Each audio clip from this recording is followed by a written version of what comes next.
जैन धर्म में सर्वज्ञ परमात्मा ने दो तरह की क्रियाओं को करने वाले जीवों के लिए उपदेश दिया है। एक हम जैसे गृहस्थों के लिए और एक श्रवण अर्थात मुनिराजों के लिए। गृहस्थों के लिए उपदेश अनुव्रतों का 5 अनुव्रत जो होती हैं उनका पालन करने के लिए उपदेश दिया है, और जो श्रवण मुनिराज होते हैं उनके लिए महाव्रतों का पालन करने का उपदेश दिया गया है। तो हमें पता है मुनिराज को हम देखते हैं उनकी चर्याएं कैसी होती है, लेकिन हम स्वयं दूसरों को देखने में इतने मगन हो जाते हैं कि अपने ऊपर ध्यान नहीं दे पाते। तो आज जो हम चर्चा करेंगे कि हम गृहस्थ हैं, गृहस्थी हमारी होती है, तो गृहस्थों के लिए आचरण करने योग्य क्या क्या है और क्या क्या नहीं है। तो अनुव्रतों का पालन करने के लिए आचार्य ने हमें उपदेश दिया है, शास्त्रों में कथन किया है। सर्वज्ञ परमात्मा ने कहा है कि गृहस्थों के लिए अनुव्रतों का पालन करने के लिए कहा गया है। तो अनुव्रत तो जानते हैं कि 5 अनुव्रत होते हैं: अहिंसानुव्रत, सत्यानुव्रत, आचर्यानुव्रत, ब्रह्मचर्यानुव्रत, परिग्रह, परमानुव्रत। ठीक है, ये अनुव्रत तो हमें पता है, लेकिन इनकी शुद्धि की वृद्धि के लिए इनमें कोई विचार उत्पन्न ना हो अनुव्रतों में, उसके लिए 7 शील व्रतों का भी निर्देश दिया गया है। इससे पहले 7 शील गुणों का निर्देश पालन करना चाहिए। 7 शील व्रत कौन कौन से?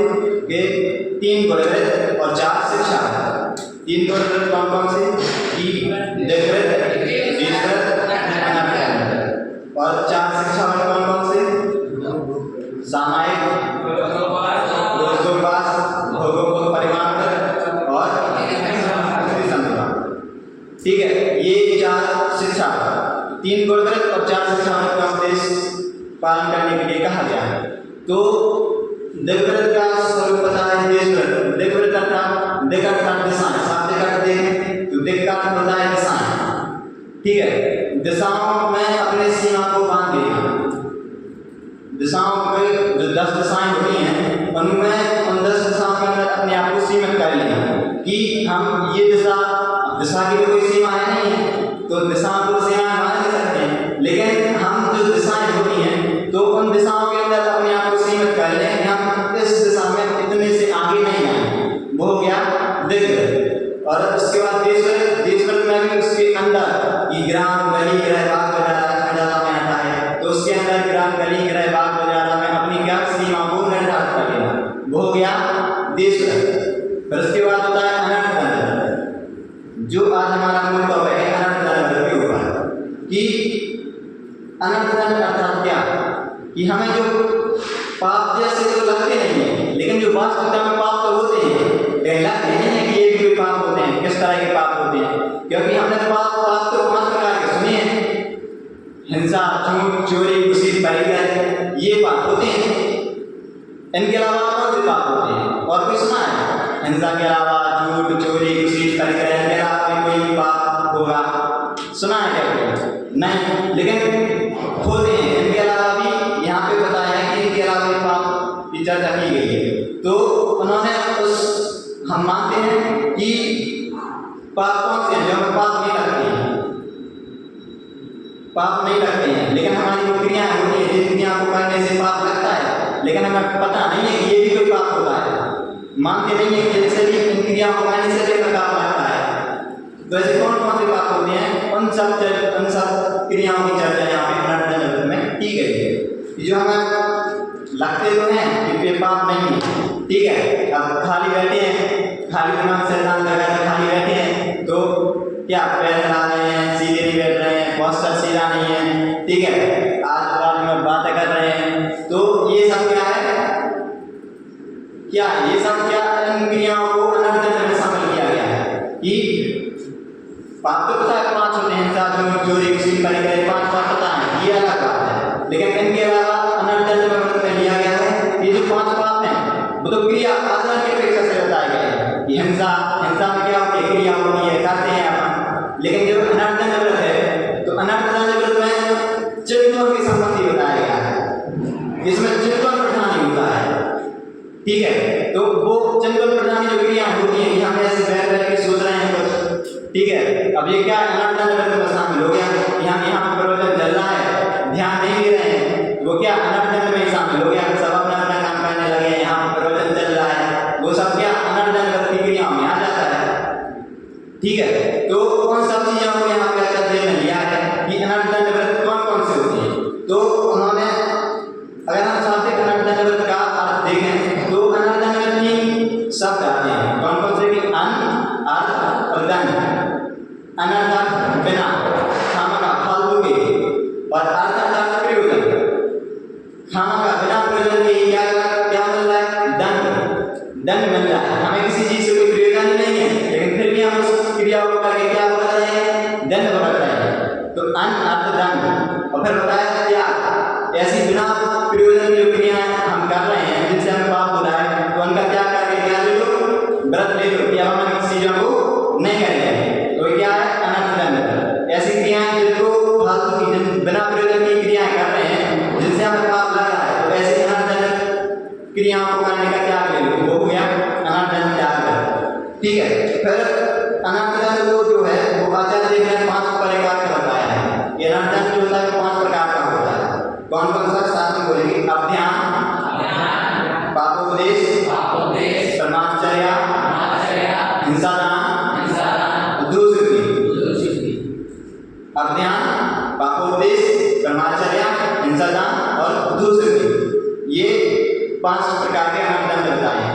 अब 5 प्रकार के अनर्थन को विशेष खुलासा कर रहे हैं कि सबसे पहला बताया है कि अध्ययन क्या होता है, अध्ययन का वर्णन करते हुए लिख रहे हैं, अध्ययन अगर हम वैसे ऊपर से मोटे तौर से देखें तो अध्ययन क्या होता है, तो उन्होंने बताया कि जो खोटा ध्यान होता है वो होता है अध्ययन।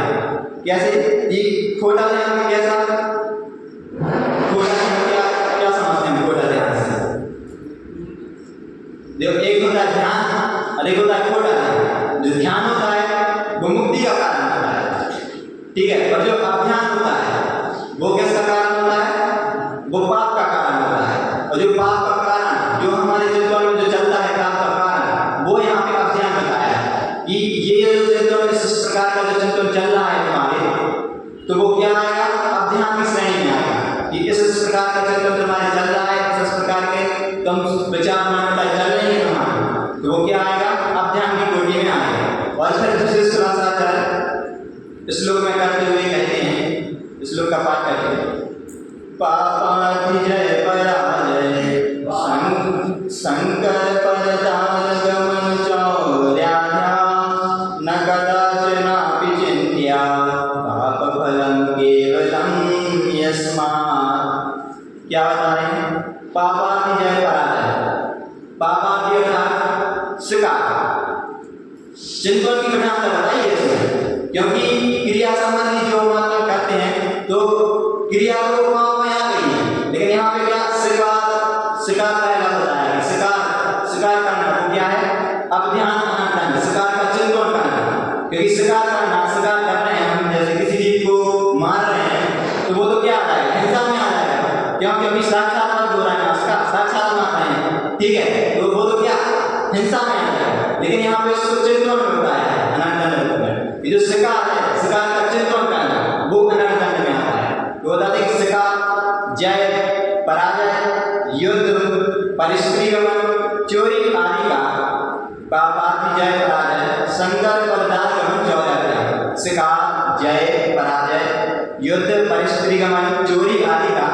कदाचन अपनी किसी भी समय न सवाय न शाम न मध्यस्थ, किसी भी समय नहीं, कदाचन अपनी किसी भी समय नहीं, ना चिंत किया, चिंतन नहीं करना, किसी भी समय चिंतन नहीं करना चाहिए। यस्मात् केवलम पाप फलम, यस्मात् से अर्थात जो अभियान का स्वरूप बता रहे हैं, तो उस अभियान से क्या होता है? केवलम मतलब मात्र पाप फलम, पाप बंद ही होता है। इससे ये जो शिकार, जय पराजय, परिस्त्रीगमन, चोरी आदि के विचार चल रहे हैं, तो इनका चिंतन करने से, चिंतन में ध्यान रखिए कि सब चीजों का चिंतन करने से क्या होता है? केवल पाप का ही बंद होता है। ठीक है, तो इसलिए हमें इन सब चीजों का चिंतन नहीं करना चाहिए। पहला जो होता है शिकार करना, कैसे? अब कोई कहे हम तो शिकार नहीं करते हैं, हमने कहा किसी जीव को मारा है क्या, किसी जीव की हिंसा की है क्या, तो हमने कैसे शिकार कर दिया? हम तो जानते हैं कि कोई जीव है, हमें उसको मारना है। मच्छर है, मच्छर हमारे लिए बहुत दूर से मच्छर उत्पन्न हो रहे हैं, मच्छर यहाँ पे बहुत है, तो हमें काट रहे हैं मच्छर हमारे लिए, तो क्या उसको क्या करना? मारना है। हमने नहीं मारा ना, हमने कहाँ से शिकार कर किया है? शिकार नहीं किया ना, तो यहाँ पे केवल शिकार की क्रिया संबंधी चर्चा नहीं की गई है, यहाँ पे विचार संबंधी की गई है। जो तुम्हारा चिंतन चल रहा है ना, वो भी क्या शिकार का जो चिंतन चल रहा है वो उसमें भी आया है। जो तुम्हारा बैठे बैठे शिकार, जीव के शिकार करने का, मच्छर हमारे लिए काट रहे हैं, तो उनका क्या करना? पकड़ के मार दो, अब नहीं मारेगा, अब नहीं काटेगा। ये जब चिंतन चल रहा है तो वो क्या है? शिकार में यहाँ पे लिया गया है कि जो चिंतन चल रहा है हमारा शिकार। जैसे गोदरेज है, सबकी गोदरेज में तो कितनी के छिपकली आ जाती है, तो छिपकली को क्या करना? झाड़ू उठाएंगे और लगे हैं गोदरेज खोल के, सब सामान हटा के उसके बीच लगे हैं, अंदर निकाल लिया है, तब तक क्या लगे ही है भगाने के लिए, लगे ही है भगाने के लिए। तो वो भी क्या, वो भी इस अभियान में दंड में कि जो छिपकली है, क्यों वो नहीं रह सकती है गोदरेज में, वो कहाँ रहेगी? तुम्हारा सामान भी रखा है, वो भी तो रह सकती है ना, वो तुम्हारा कुछ कर रही है क्या? छिपकली जो गोदरेज में है वो क्या कर रही है? तुम्हारा कुछ कर रही है क्या? नहीं कर रही ना, तो फिर क्यों उसके हाथ के पीछे पड़ गए हो? या तो उसको भगा नहीं है यहाँ से, तो उस जो श्रेणी में ये वो छिपकली आदि जो जीव होते हैं उनको परेशान करना, वो भी किस तरह का गया है? शिकार अभियान का है। ये भी क्या है? पाप है। उसके पीछे हाथ धो के मरना, वो भी क्या? उन क्रियाओं को करना, वो भी पाप को बताया गया है। ठीक है, फिर जैसे चूहा आते हैं, ठीक है, तो उनको क्या सामान कर रहे हैं, तो क्या जाल बिछा के उसको क्या करना? छोड़ देना। ठीक है, यहाँ भाग रहा है, यहाँ पीछे गए, वहाँ भाग रहा है, वहाँ पीछे गए, वो क्या जब तक भाग नहीं जाए तब तक उसके हाथों के पीछे पड़ जाएगा। वो भी क्या अभियान शिकार करने में यहाँ पे साथ शामिल किया गया है। ठीक है, फिर आगे बढ़ा शिकार के बाद जय पराजय, हार जीत पर दृष्टि, चिंतन चल रहा है, हार जीत पर मैच चल रहा है, टेस्ट मैच चल रहा है, बांग्लादेश का इंडिया का, कौन जीतेगा? हार नहीं चाहिए इंडिया, बांग्लादेश आ जाए, ऐसे हार जाए पर दृष्टि रखते हुए वो हार जीत का चिंतन चल रहा है, तो उससे भी क्या हो रहा है? पाप का बंदी हो रहा है। और युद्ध वर्ल्ड वॉर चल रही है, टीम बनी है, इस देश साइड है, दोनों बैठ कर रहा है, हमारे लिए जीतना चाहिए, सामने वाले की धज्जी उड़ाते जाए। ठीक है, वो क्या युद्ध पर इस देश का युद्ध चल रहा है, इस देश का युद्ध चल रहा है, हम तो क्या हमको ऐसा करते हैं उस देश का, हमारा कोई प्रयोजन नहीं है उससे, युद्ध वहाँ पे चल रहा है, लेकिन क्या बैठे बैठे पाप का बंद यहाँ से हम करते जा रहे हैं। हम बोले तो हमको पता नहीं क्या करते थे, वो हमारे सैनिकों को मार रहा है, हम जाकर इसके सीधे पता नहीं क्या करते हैं, तो यहाँ पे बैठ के हम पाप का चिंतन कर रहे हैं, हमारा से कोई प्रयोजन नहीं है, बिना प्रयोजन के खाम का ये क्या पाप का बंद कर रहे हैं। ठीक है, चोरी आदि परिस्त्रीगमन, ठीक है, चोरी आदि का विकल्प करना, वो भी क्या है? अभियान में होती है, जो गांव में होते हैं, तो गांव में कोई गरीब होता है तो वो क्या बिजली चलाने की करने लगता है, बिजली हमें तार दिए, पैसे नहीं है तो बिजली का चोरी करने लगा। ये सब क्या है अध्ययन में है कि इन सब चीजों का चिंतन करने में कहा है, ये सब का अगर मन में चल रही है ना ये सब क्रियाएं, तो वो क्या अध्ययन में ग्रहण की गई अनंत की श्रेणी में आती है। ठीक है, तो अर्थ और विशेष क्लास करते हैं, अर्थ में अर्थ करते हैं। शिकार करने का कैसे, अर्थात इस जीव को इस प्रकार मारे ऐसा भाव करना, इस जीव को इस प्रकार मारे ऐसा भाव करना। अब जैसे कोई जीव है, हाथी है, हाथी की थोड़ी क्या होती है, चमड़ी थोड़ी ज्यादा मोटी होती है। अब हम उसको मारेंगे तो उसको फर्क नहीं पड़ेगा उस पर, तो हम क्या उसको पहले अपने जाल में फंसाएंगे। इस तरीके के जो चित्र चलते हैं कि इसको पहले अपने जाल में फंसाएंगे फिर इसको मारेंगे, इस प्रकार का जो चित्र चलता है उस काम में लिया गया है। शिकार करने का अर्थ इस जीव को इस प्रकार मारे ऐसा भाव करना। संग्राम में किसी भी जीव और किसी की हाथ और पर स्त्री गमन करने का चिंतन अथवा चोरी करने इत्यादि खराब खोटी कार्य की जिनकी करने मात्र से पाप ही होता है और उनका भी चिंतन नहीं करना चाहिए। लेकिन ये जो चीजें बताई गई हैं, जय पराजय युद्ध परिस्थिति गमन चोरी, ठीक है, शिकार, इन सब चीजों का क्या नहीं करना चाहिए, चिंतन नहीं करना चाहिए, क्योंकि इनसे क्या होता है पाप बंदी होता है। अतः जिस बात का विचार करने से केवल पाप ही बंधन होता है उसे ही अध्ययन कहा है। जो हमारे मन में जो विचार चल रहे हैं उन जिन विचारों को चलने से केवल क्या है पाप का ही बंध होता है, वो सब विचार यहाँ पे क्या अध्ययन में शामिल किए गए हैं। और स्वरूप में विशेष सावधानी द्वारा उसका त्याग करना है, अध्ययन त्याग कहते हैं। ये जिन चीजों से पाप का बंध हो रहा है, जिन चिंतन चलने से पाप का बंध हो रहा है, तो उन सब चीजों का चिंतन नहीं करना चाहिए, उन सब चीजों को सावधानी पूर्वक उनको क्या करना चाहिए, उस सावधानी पूर्वक उसका त्याग करना चाहिए। तो वो क्या है अध्यात्म त्याग का स्वरूप यहाँ पे कहा गया। ठीक है, ख्याल में आने वाला स्वरूप पहला क्या है अध्ययन। ठीक है, ये जन जो जिस प्रकार का चित्र चलता है हमें, तो उस प्रकार के चित्र जिस प्रकार का चित्र चलता है तो उस प्रकार के चित्र करने से जो पाप संबंधी क्रियाएं होती है, पाप लगता है, तो उन पाप को उस प्रकार को नहीं करना चाहिए, वो क्या अध्ययन अनंत का है। फिर दूसरा है पापोपदेश। ठीक है, पापोपदेश का स्वरूप मैं बताते हैं आचार्य। पापोपदेश क्या होता है, पाप का उपदेश देना, वाले तौर पे पाप का उपदेश देना, हिंसा झूठ चोरी कुशील परिग्रह 5 पाप है, इनका उपदेश देना, 5 पापों का उपदेश दे रहे हैं।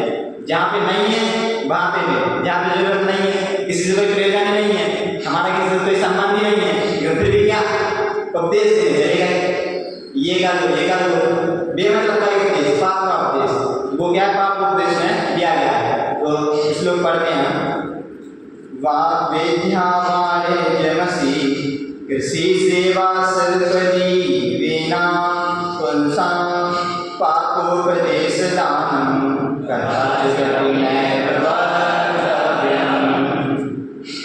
क्या कहा है, विद्या वाणिज्य मसी कृषि, विद्या वाणिज्य असी कृषि सेवा सर्वजीवा नाम पुंसा पापोपदेश दान कदाचित अपि न्याय वक्तव्य अर्थात बोलना, वक्तव्य अर्थात बोलना, न्याय अर्थात नहीं बोलना, न्याय वक्तव्य अर्थात नहीं बोलना, कदाचित अपि किसी भी समय नहीं बोलना। कैसा नहीं बोलना वो बता रहे हैं, पापोपदेश दान, जिस ऐसे वचन नहीं बोलना जिससे क्या होता है पापोपदेश दान, पाप का उपदेश, जिससे हमारे द्वारा ऐसे वचन बोले जा रहे हैं जिससे क्या कि पाप का उपदेश हो रहा है, तो ऐसे वचन को नहीं बोलना। और वो कैसे बिल्कुल नहीं बोलना, कौन सा मतलब पुरुषों के लिए नहीं बोलना कि किन किन चीजों को नहीं बोलना, बता रहे कि विद्या वाणिज्य मसी कृषि सेवा सर्वजीविना, विद्या व्यापार वाणिज्य व्यापारी, ठीक है, व्यापार की शिक्षा, विद्या वाणिज्य मसी लेखनी, लेखन कार्य में उसका भी हिस्सा होती है तो उसका भी, ठीक है, लेखनी, कृषि खेती आदि का, सेवा करने का, नौकरी आदि करने का, ठीक है, और सिर्फ कार्य का, इन सब चीजों में क्या होता है पाप, इन सब चीजों को करने से क्या होता है पाप। लेकिन ऐसा भी नहीं है कि हम कुछ भी ना करें, क्योंकि हमारे लिए अगर कुछ नहीं करेंगे तो आजीविका किस प्रकार से आएंगे। तो लेकिन जितना हो सके हमें उतना कम करना चाहिए। तो यहाँ पे तो पाप उपदेश है कि हमें इन सब चीज़ों को क्या उपदेश नहीं देना चाहिए। कोई उपदेश मांग भी नहीं रहा है, लेकिन फिर भी क्या दे रहा है, उपदेश दे रहा है बेमतलब का। जब कोई मांग के सलाह है तब तो ठीक है, लेकिन अब कहीं चर्चा चल रही है, कोई टॉपिक चल रहा है, हम अपना तक देख लगे ऐसा कर लो, ऐसे काम करने से सही होगा तुम्हारा, ऐसे बेमतलब का उपदेश होता है, जिससे क्या होता है, हिंसा होती है। ऐसे उपदेश को यहाँ पे बताया है कि ऐसे उपदेश को नहीं देना चाहिए। ठीक है, तो ऐसे उपदेश को नहीं देना चाहिए। तो जैसे नीति काल में भी क्या कि 9 स्थानों पर चुप रहने के लिए ऐसे 9 स्थान जहाँ पे उपदेश नहीं देना चाहिए, पहले से जाके अपनी नाक नहीं अड़ानी चाहिए कि हमें ये कोई बात करना है ऐसे इस जगह पर उपदेश दे दें, वे मतलब का उपदेश दे दें। तो ऐसे 9 जगह पर नीति काल में 9 जगहों पर क्या उपदेश देने को मना किया कि 9 स्थान ऐसे हैं जहाँ पे उपदेश नहीं देना चाहिए विद्यार्थी का। कहाँ पे कि आयु, वित्तम, गृहस्थम, मंत्र, मैथुन, औषधि, तप, दान और अपमान, ऐसी 9 जगह जहाँ पे उपदेश देने का निषेध किया गया है। ठीक है, कौन कौन सी कि आयु, वित्तम, गृहस्थम, मंत्र, मैथुन, औषधि, तप, दान और अपमान, ऐसी 9 जगह पर निषेध किया गया है कि व्यर्थ में उपदेश नहीं देना है। 9 जगह पर क्या रहना है, एकदम शांत रहना है। ठीक है, फिर यहाँ पे आचार्य देव ने कहा है कि इन जो जगह बताई है, विद्या, व्यापार, लेखन कला, खेती, नौकरी, कारीगर आदि निर्वाह करने वाले पुरुषों को पाप का उपदेश मिले वचन किसी भी समय नहीं कहना चाहिए, जिससे हमारे द्वारा ऐसे वचन बोले जा रहे हैं जिससे हमें क्या मिले, दूसरे वाले को पाप का उपदेश देना है, तो उनको ऐसे वचनों को हमें नहीं बोलना चाहिए। ठीक है, विशेष क्लास टीका में पढ़ाते हैं तो आचार्य लिखते हैं अर्थ में विद्या वैद्य ज्योतिष आदि करने वाला, विद्या वैद्य ज्योतिष आदि करने वाला, जिसको किसी घर के कोई नुस्खे से पता है कि पेट दर्द कर रहा है तो ये मिला के पी लो तो क्या पेट ठीक हो जाएगा, ऐसे कुछ नुस्खे वगैरह पता है तो वो क्या किसी का कर रहा है, सलाह नहीं मांगी है लेकिन दे दी। अब दे दी तो क्या हुआ, अब हर की बॉडी जो होती है प्रकृति उसकी अलग अलग होती है। किसी जीव को कोई दवाई असर करती है, किसी जीव को वो दवाई असर नहीं करती है, लेकिन क्या उपदेश दे दिया, बॉडी स्ट्रक्चर दे दिया, लेकिन क्या कर उपदेश दिया तो ऐसा ऐसा पेट दर्द कर रहा है, ऐसा ऐसा पानी में मिला के पी लो, लेकिन अब क्या इससे और पेट दर्द बढ़ेगा उसका, तो फिर क्या और बढ़ गया तो किसके मत्थे चढ़ेगा, क्या तुम्हारे ऊपर लगाया, तुमने क्या पिला दिया हमारे को। ठीक है, तो वो क्या बता रहे कि विद्या वैद्य ज्योतिष आदि का, जो ज्योतिष आदि का थोड़ी सा ज्ञान हो उसके लिए, और अन्न आदि का व्यापार करने वाला, धन आदि का जो व्यापार करता है, अनाज वगैरह का जो व्यापार करता है, अन्न आदि का व्यापार करने वाला, लेखन कार्य करने वाला, खेती करने वाला, नौकरी चाकरी करने वाला तथा लोहार, सुनार, दर्जी आदि के काम करने वाले, इन्हीं कार्यों संबंधी अथवा दूसरा कोई भी पाप करने वाला कार्य है जिससे जिस कार्य को करने में पाप होता है, ऐसे इनके अलावा जितने भी जो कार्य हैं जो शामिल, ठीक है, तो उनका क्या उपदेश नहीं देना, उनका किसी को भी उपदेश नहीं देना चाहिए। इसी को पापोदे अनंत त्याग कहते हैं, जे ऐसे उपदेश को नहीं देना जिससे क्या होता है, पाप लग रहा है, जिन कार्यों को करने से, जिन उपदेश को देने से दूसरे सामने वाले जीवों की हिंसा हो रही है, तो ऐसे उपदेशों को नहीं देना, तो क्या है पापोदे अनंत त्याग का भेद। ठीक है, श्रावक ग्रस्त अपने कुटुंबियों, भाई बंधुओं को, सगे संबंधियों को अथवा जिनके साथ अपना प्रयोजन है उनको तथा अपने साधर्मी भाइयों को जीवन निर्वाह करने के लिए अवश्य व्यापार का उपदेश देकर निकट संबंधी चेष्टा कर सकता है। लेकिन क्या जो बताए सगे संबंधी हैं उनके लिए अगर उपदेश दे रहा है वो तो ठीक है, यदि वो तो सही नहीं है, क्योंकि इसमें भी जो उपदेश दे रहे हैं, हमारे द्वारा जो उपदेश दिया जा रहा है उससे क्या हो रहा है, पाप का उपदेश दिया जा रहा है। ठीक है, ये सब चीजें व्यापार वाणिज्य आदि के लोग उपदेश दे रहे हैं, उनसे भी क्या जीवों की हिंसा हो रही है, पाप का उपदेश मिल रहा है, तो वो भी क्या बताया कि यद्यपि हमारे सगे संबंधियों को तो ठीक है चल जाएगा एक तरीके से, लेकिन जो हमारे जिससे कोई संबंध ही नहीं है, बिना प्रयोजन के उसको उपदेश दे दें, ये सब्जी लगाने का विद्या, वाणिज्य, कृषि, लेखनी, अनादि का व्यापार, धनादि का व्यापार, अनाजादि का व्यापार करने का, तो वो क्या, वो नहीं चलेगा। ठीक है, उसका तो समझना ही क्या करना है कि जहाँ पे तुम्हारा कोई संबंध नहीं है वहां पे बिल्कुल उपदेश नहीं देना। ठीक है, तो परंतु जिसके साथ अपना कोई भी प्रयोजन नहीं है उन्हें उपदेश नहीं देना चाहिए। वो क्या बताया कि पाप उपदेश इस श्रेणी में आता है कि जो विद्या, व्यापार, लेखन कला, खेती, वाणिज्य, कारीगर आदि जो निर्वाह करने वाले पुरुष हैं उनके लिए क्या पाप ऐसे उपदेश देना जिससे क्या होता है, पाप हो रहा है, ऐसे उपदेश को नहीं देना। वो क्या है, पाप उपदेश नामा अनर्थदंडित दान का भेद। ठीक है, दो कौन कौन से हो गए, अपने दो हो गए ना, कौन कौन से हो गए, अज्ञान और पाप उपदेश। ठीक है, समझ में आया सबको? ठीक है, फिर तीसरा भी होता है ब्रह्मचर्य। ब्रह्मचर्य का ऊपर से अपन देखें तो सब निकलता है कि ब्रह्मचर्य प्रमाद पूर्वक जो क्रियाएं करते हैं, जन प्रमाद पूर्वक जो क्रियाएं करते हैं उनका जो चित्र डलता है वो ब्रह्मचर्य है। कि जिन क्रियाओं को करने से पाप लगता है, जो हम क्रियाएं करते हैं बिना प्रयोजन की, तो उन जिन क्रियाओं को करने से पाप, ऐसी क्रियाओं को करने से पाप लगता है, तो उनको क्या, उन क्रियाओं को नहीं करना चाहिए, उन क्रियाओं का त्याग करना चाहिए, क्योंकि उनसे पाप बंद होता है। ठीक है, तो ऐसी क्रियाओं का त्याग करने को कहा है। तो ऐसी कौन कौन सी क्रियाएं हैं वो आचार्य देव श्लोक में लिखते हैं।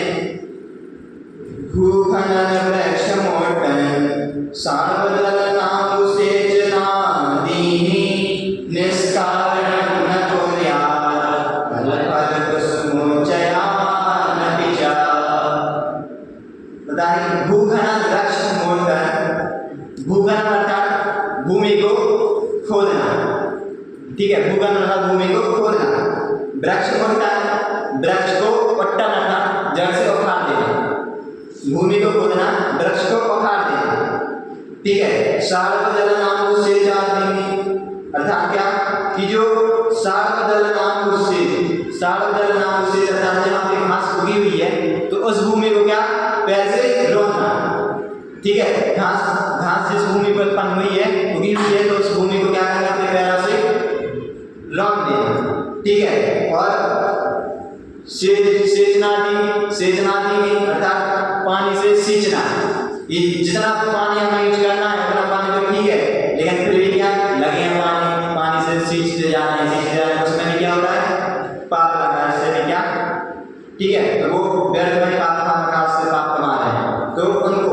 ठीक है, तो यहाँ पे पृथ्वी खोदना, वृक्ष उखाड़ना, साथ ही साथ घास वाली भूमि रोकना, पानी सींचना आदि निष्कारण अर्थात बिना प्रयोजन के, बिना कारण के क्या करना, नहीं करना, नहीं करना चाहिए।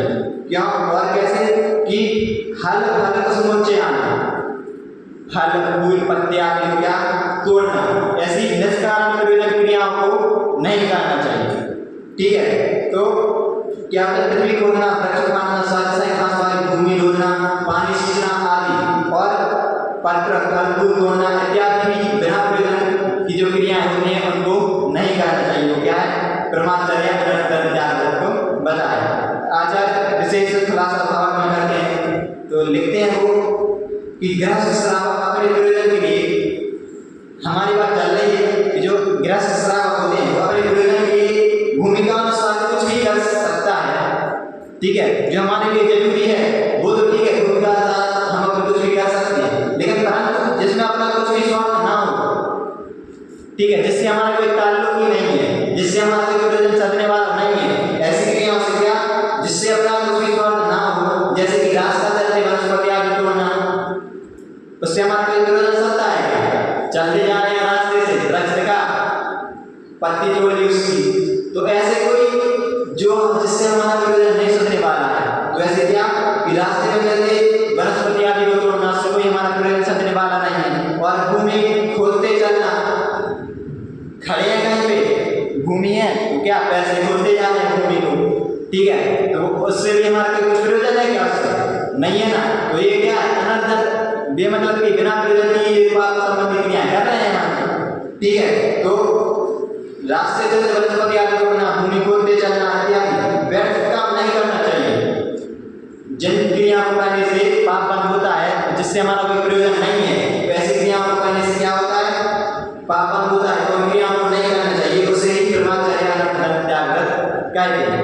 ठीक है, आया ना समझ में कि जिन क्रिया ऐसी क्रिया नहीं करनी चाहिए जिनसे हमारे लिए क्या होता है, प्रयोजन भी नहीं है, और जिन क्रिया को करने से पाप लगता है। लेकिन हम ग्रस्त हैं तो ऐसा भी नहीं है कि हमें कुछ भी नहीं करनी चाहिए, आजीविका कमाते हैं, पैसा कमाते हैं, उसमें भी क्या होता है, पाप बंद होता है, पाप से भी कई पैसे कमाते हैं। तो ऐसा भी नहीं है कि हम पैसा कमाना छोड़ देना तो हमारी आजीविका फिर किससे चलेगी, तो ऐसे भी नहीं है। लेकिन जो हमारे लिए बिना प्रयोजन के ही है, बिना प्रयोजन की क्रियाओं को नहीं करना चाहिए। बिना प्रयोजन की क्रिया, जो बिना प्रयोजन की क्रिया करते हैं उन क्रियाओं को करने से जो पाप लगता है, उन क्रियाओं को करने का यहाँ पर निषेध किया गया है। उन क्रियाओं को निषेध करना ब्रह्मचर्य अनंतर जागृत का यहाँ पे स्वरूप बताया गया है। फिर ठीक है, 3 हो गए, 3 कौन से हो गए,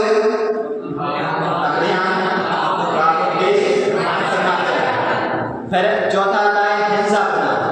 हिंसा प्रदान अनंतर जागृत का स्वरूप आचार्य यहाँ से कह रहे हैं कि हिंसा प्रदान अर्थात क्या, कि हिंसा संबंधी जिस कार्य को करने से, यहाँ पे पहले बता दिया कि हिंसा का उपदेश नहीं देना, सबसे पहले बता दिया कि अध्याय में बता दिया कि ऐसे जिन क्रिया, जिन पाप, जिन कार्यों को सोचने से, जिन क्रियाओं को करना है ऐसे हमारे क्रियाएं नहीं कर रहे हैं लेकिन फिर भी क्या चिंता में चलती रहती है, उनका निषेध किया कि जिससे पाप बंद हो रहा है, क्रिया जो चिंता में चल रहा है उनका निषेध कर दिया। ठीक है, फिर पाप उपदेश, पाप का उपदेश, जिन चीजों से पाप का उपदेश हो रहा है, ठीक है, जीवों की हिंसा हो रही है, सब देश को निषेध कर दिया। ठीक है, फिर उसके बाद परमाचार्य बता दिया कि बिना प्रयोजन के या जो हमारे जिससे प्रयोजन नहीं है उन क्रियाओं को करना, उन क्रियाओं को करना वो क्या है, परमाचार्य। उन क्रियाओं को करने का क्या कारण, वो परमाचार्य अनंतर जागृत है।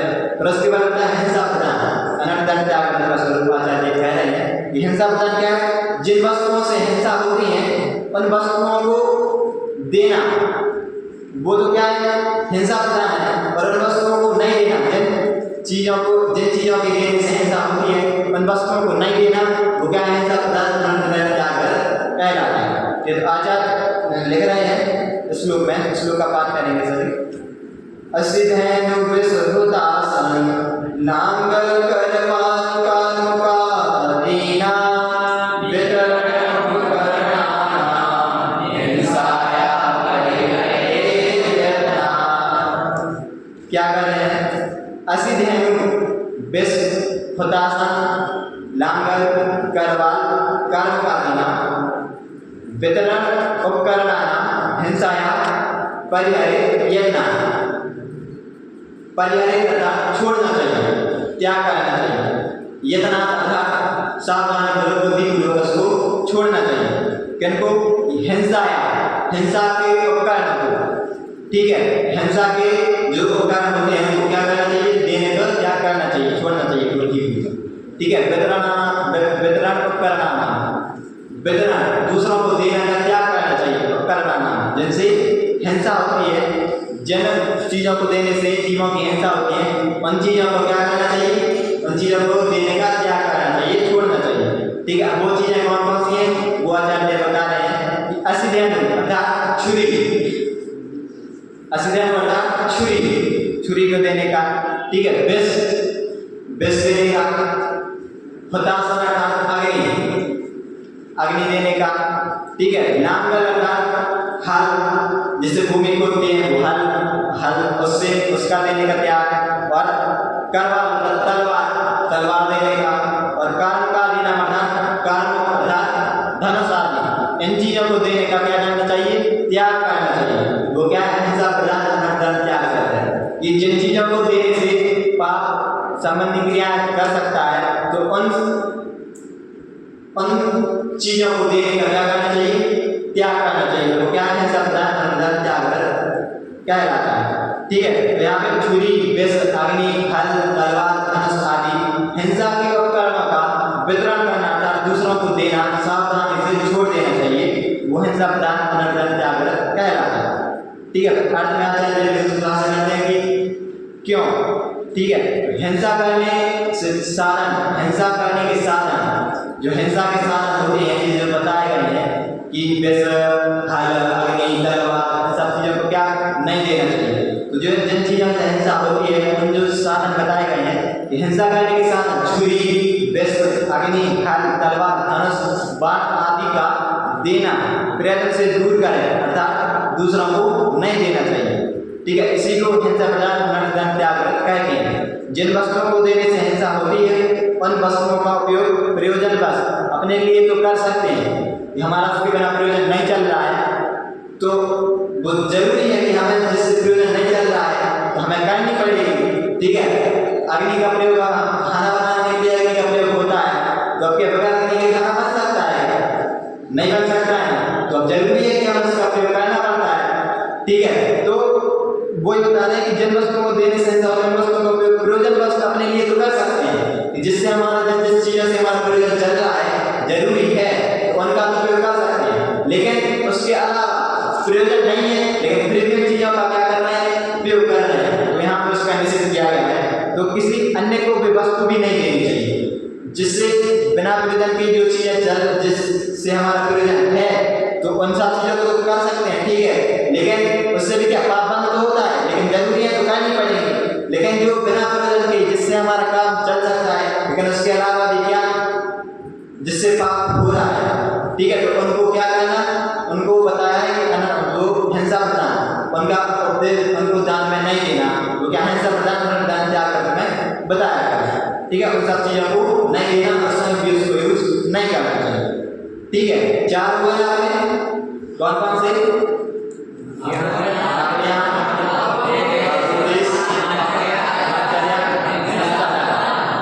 5वां है दुष्कृति अनर्थ। दुष्कृति अर्थात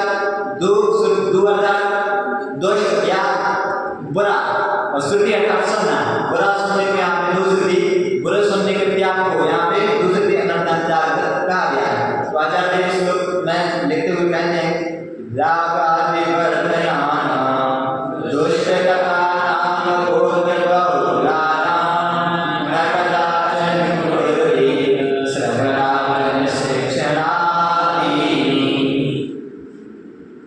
किन-किन चीजों को सुनने का निषेध किया गया है कि राग आदि वर्धयाना, राग द्वेष मोह आदि जो कथाएं होती है जिनमें इनका पोषण किया गया है, तो इन कथाओं को जैसे जिसमें राग द्वेष की बात चर्चा चल रही हो तो उनको राग आदि को बढ़ाने वाली, राग आदि वर्धना, राग आदि मोह आदि को बढ़ाने वाली अब दुष्ट कथा नाम बोध बहुलाना, दुष्ट कथा अर्थात दुष्ट कथा जिससे राग द्वेष आदि की वृद्धि होती है, ऐसी दुष्ट कथाओं का क्या करना, दुष्ट कथा नाम अबोध बहुलाना, अबोध बहुलाना अर्थात बहुत जिसमें अधिकता क्या विग्रहता का पोषण नहीं किया गया, क्या किसका पोषण किया गया, राग द्वेष का पोषण किया गया, ऐसी अबोध बहुलाना अज्ञानता से भरी हुई या दुष्ट कथाओं को क्या करना, ना कदाचन अर्थात किसी भी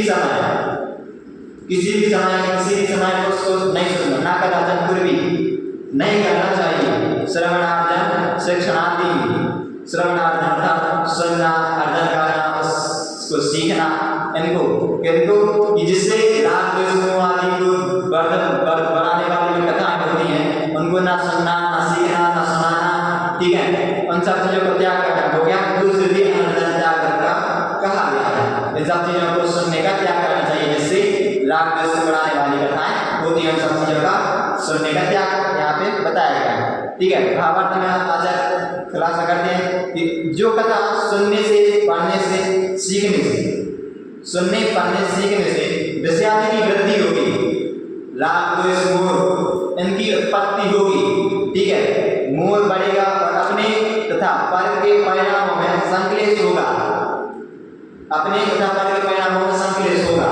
जैसे हम कोई स्टोरी सुनते हैं, ठीक है, राग द्वेष बढ़ाने वाली, जैसे सुनते हैं हम कोई स्टोरी तो हमें हमारे मन में विचार चलने लगते हैं ना कि इसके साथ ऐसा क्या हो गया, इसके साथ ऐसा क्या हो गया, तो जो विलन होता है, जो हीरो होता है, हीरो के साथ कोई बुरा हो जाए तो हम क्या विलन के प्रति हमारी क्या कसाई चलने लगती है, हम उसको क्या नाचना बोलने लगता है, ये इसका ऐसा क्यों कर रहा है, हीरो तो ये है, हीरो मार क्या कर रहा है, स्टोरी में चल रही है तो क्या उसके प्रति क्या हमारी कसाई बढ़ने लगती है। ठीक है, तो बोल बता रहे कि मोह बढ़ेगा और अपने तथा पर के परिणाम में संक्लेश होगा। उन कथाओं को सुनने से क्या होगा, संक्लेश उत्पन्न होगा, पाप के परिणाम होंगे और पाप बंद होगा। तो उन कथा अर्थात ऐसी राग कथा, चोर कथा, भोजन कथा, स्त्री कथा इत्यादि कथाएं कहने या सुनने नहीं चाहिए। उन सब कथाओं को सुनने को जिससे राग राक्षसपन होता है, राक्षस के बढ़ाने वाली जो कथाएं हैं उनको सुनने का यहाँ पे निषेध किया गया कि उन कथाओं को नहीं सुनना चाहिए। ठीक है, तो ये हो गया दूसरे दिन अनर्थ त्याग कर। ठीक है, तो ये ऐसे अनर्थ 5 प्रकार के अनर्थ को बताया गया है कि अब ध्यान में बताया कि चिंतन नहीं करना। ठीक है, तब दूसरा क्या बताया पाप उपदेश, पाप का उपदेश नहीं देना। पहला हो गया अभियान में चिंतन नहीं करना, मन में ये सब नहीं करना। ठीक है, फिर पाप उपदेश बताया कि वचन में ऐसा नहीं करना। ठीक है, पाप का उपदेश नहीं देना, वचन से ऐसी क्रियाओं को नहीं करना जिससे पाप लग रहा है। तीसरा क्या बताया था ब्रह्मचर्य। ब्रह्मचर्य में क्या बताया था